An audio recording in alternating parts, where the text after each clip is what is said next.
প্ৰথমতে মই সমূহ নেমচৰ কৰ্মকৰ্তা আৰু বিশেষকৈ সংখ্যালঘু ৰাইজক আমাৰ তৰফৰ পৰা আন্তৰিক অভিনন্দন শুভেচ্ছা জনাইছোঁ।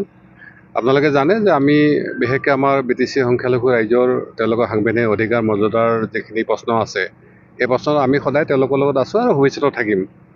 আৰু বিশেষভাৱে এইবাৰ আমি আশা কৰিছোঁ যে BTCত যিহেতু সকলোৱে মিলি এখন আমি চৰকাৰ আনিছোঁ আৰু সেই চৰকাৰখনে এই সমস্যাবিলাক ভাল আলাপ আলোচনাৰ জৰিয়তে সাংবিধানিক গণ্ডিৰ ভিতৰত মই সমাধান কৰিব পাৰি বুলি ভাবিছোঁ। গতিকে BTCত আমি সেইকাৰণে সুখী যে এতিয়া কমচে কম BTCত আৰু আগৰ নিচিনা পৰিস্থিতি নাই। সকলোৱে আশা কৰিছে যে আহি থকা দিনত সমস্যাৰাজি যাতে এটা গণতান্ত্ৰিকভাৱে সাংবিধানিক গণ্ডিৰ ভিতৰত সমাধান হয়। বিধানসভা নিৰ্বাচনলৈ চাওক, আপোনালোকে সকলোৱে জানে যে আমি যোৱাবেলি BPFক সহায় কৰিছিলোঁ আৰু এইবাৰ তেওঁলোকে NDAত যোগ হৈছে।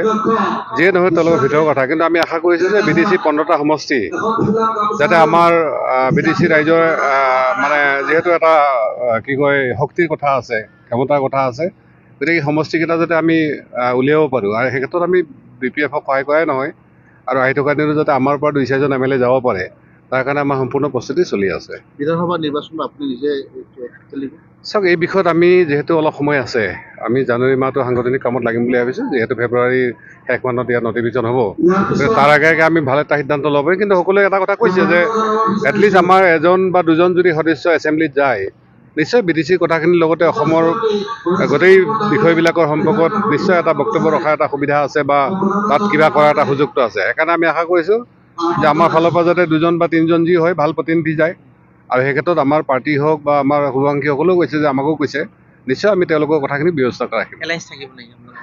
চাওক, আজিৰ দিনত এলায়েন্সৰ যুগ, এলায়েন্সৰ বাদ দি ইয়াত আৰু কোনো পলিটিক্স নহয়, যিমান ডাঙৰ পাৰ্টিয়ে নহওক।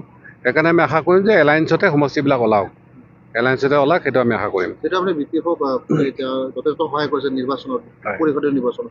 গতিকে কেনেদৰে BPFৰ লগত লগ লাগি দলটো আগবাঢ়িব BTC-বাসী ৰাইজৰ কাৰণে? চাওক, এতিয়াও মানে BTC ইলেকশ্যন যোৱাৰ পিছতো কিছু পৰিমাণে মানুহখিনি কিন্তু এইটো সেই ধাৰাতে আছে। গতিকে সঠিক লাইনত যদি আমি লৈ যাব পাৰোঁ, মানুহখিনি যদি আমি কনভিন্স কৰিব পাৰোঁ, তেতিয়া নিশ্চিতভাৱে যে 15টা সমষ্টি আমি উলিয়াব পাৰিম। আৰু বিশেষকৈ BPFক দেখিছে যে আগৰ যিটো হিত গৌৰৱ তেওঁলোকৰ আগৰ 12টা আছিল। গতিকে 12টা নহ'লেও আমি এটলিষ্ট আমাৰ BTCৰ পৰা 3জন কেবিনেট মিনিষ্টাৰ আহিব পাৰে এইবাৰ, সেই ধৰণৰ এটা পলিচি আমি ল'ব লাগিব। কাৰণ আপোনালোকে জানে যে বৰাক হওক বা ব্ৰহ্মপুত্ৰ ভেলী হওক বা বাকী ছাইডবিলাকত যদি মিনিষ্টাৰৰ ভাগটো বেছিকৈ পায় তেতিয়াহ'লে কিন্তু উন্নয়নটো বেছিকৈ হয়। সেইকাৰণে আমিও চেষ্টা কৰিম যে 15টা ছিট লৈ কেনে আমি যাতে ইয়াত 3টামান কেবিনেট মিনিষ্টাৰ ল'ব পাৰি।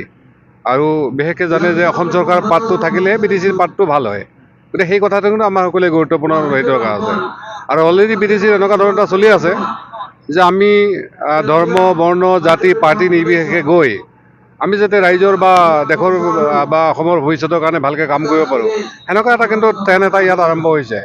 মই ভাবোঁ আমি সকলোৱে সন্মিলনত হয়তো আগবাঢ়িব পাৰিম, কাৰণ আমি ইয়াত আৰু সংঘাত, সংঘৰ্ষ বা ইয়াত আকৌ আন্দোলন আকৌ হেৰি আমি কোনেও নিবিচাৰে।